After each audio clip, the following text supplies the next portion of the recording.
You have to be prepared to take any and every opportunity that's presented to you.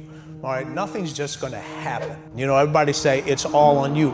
It is all on you. There's other people that can educate you and help you, but you take these different experiences that you learn that stick with you. I mean, you may not remember a whole lot when you were 4 years old, but there's certain memories, there's certain things. You can use them to either harness you to greatness, or you can use them to kind of just keep you where you're at.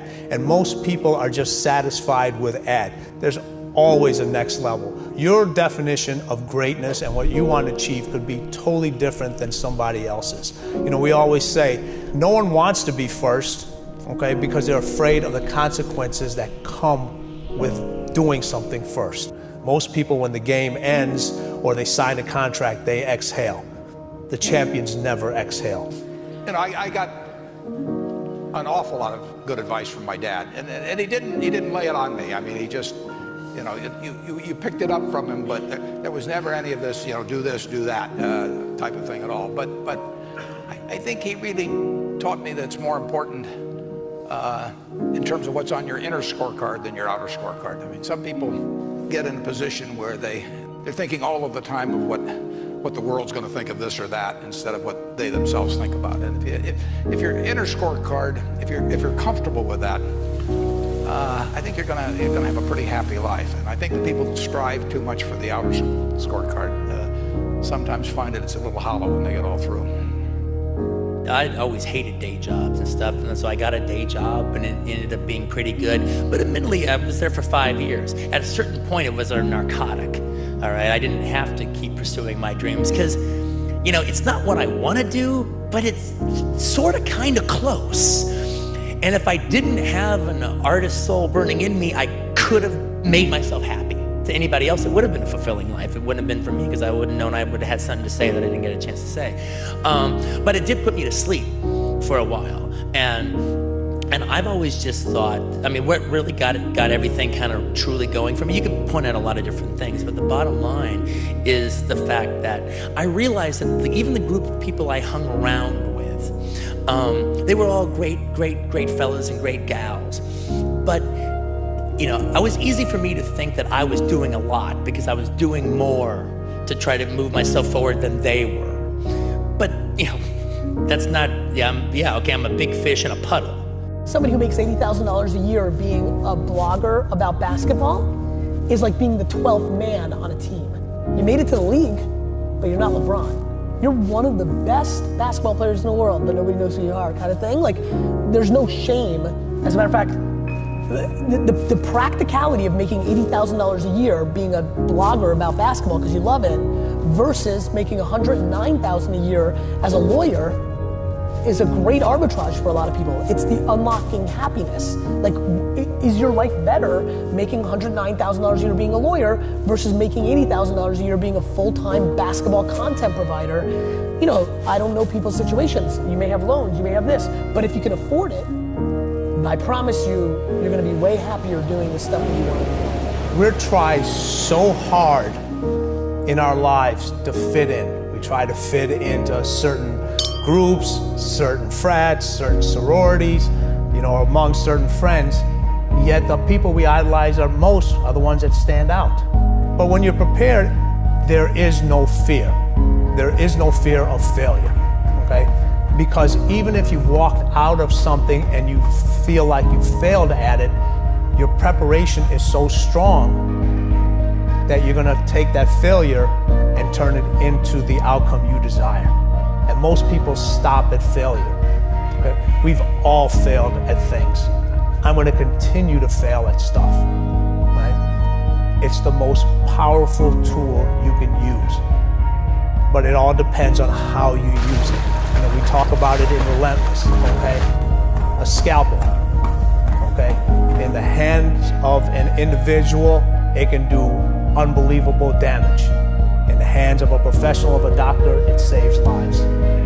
So it's the same thing with failure. It's how you use it. It's that drive inside of you, okay? It's what we talk about, the dark side.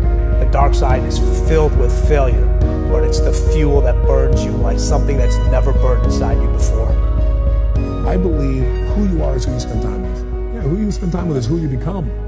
Because whoever you spend time with affects your beliefs and your values, and your need for their love, their attention, their significance will affect. If I'm going to play tennis and I play someone worse than I am on a regular basis, I am not going to get better. Right. So you play magazine. Yeah, you do that. Even if you play terrible, your skill sets are going to grow significantly because of your desire to connect and to play at that level. Because I'm only as good as the last delivery that I've done. And that's how everybody needs to think. You can't talk about what you did 5 years ago. You can't talk about the deal that you closed last week.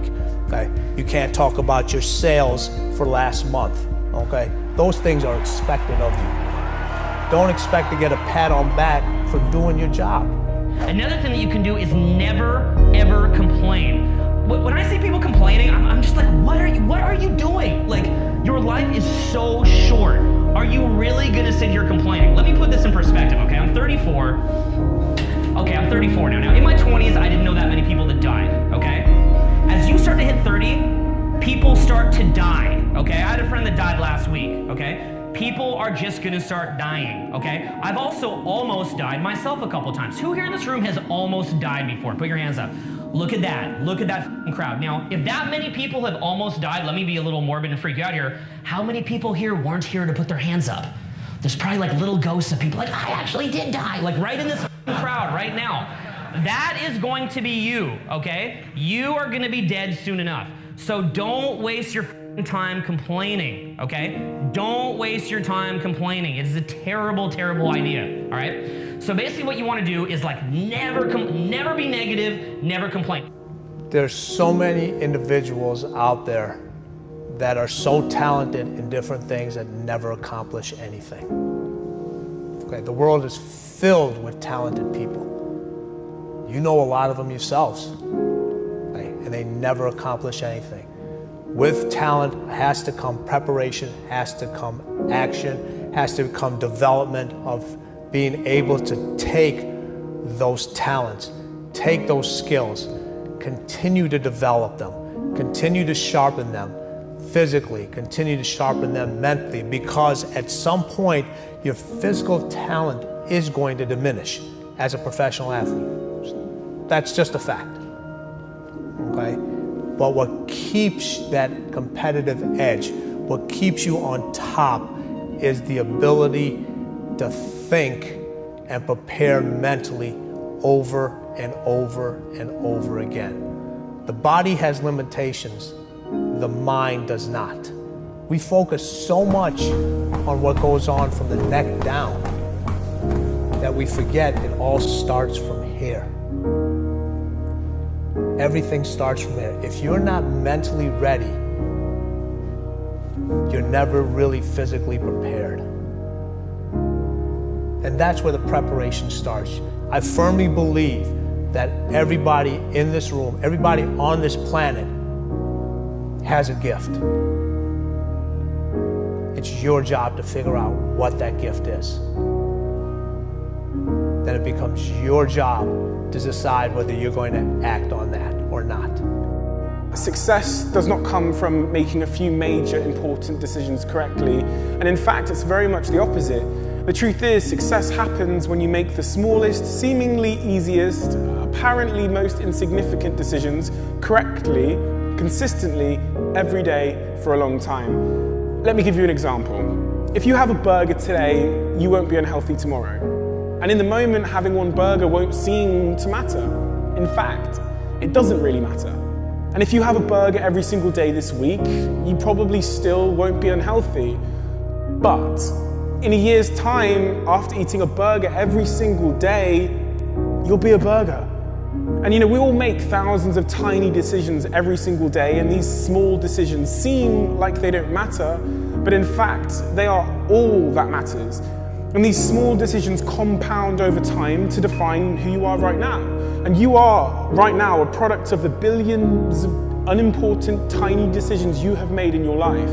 And this idea is called the slight edge. And right now, when it comes to your health, finances, career, everything, the slight edge is either working for you or against you. And you'll find out in a year. And although it sounds simple to take control of these small, easy decisions, the reality is things that are easy to do are also very easy not to do.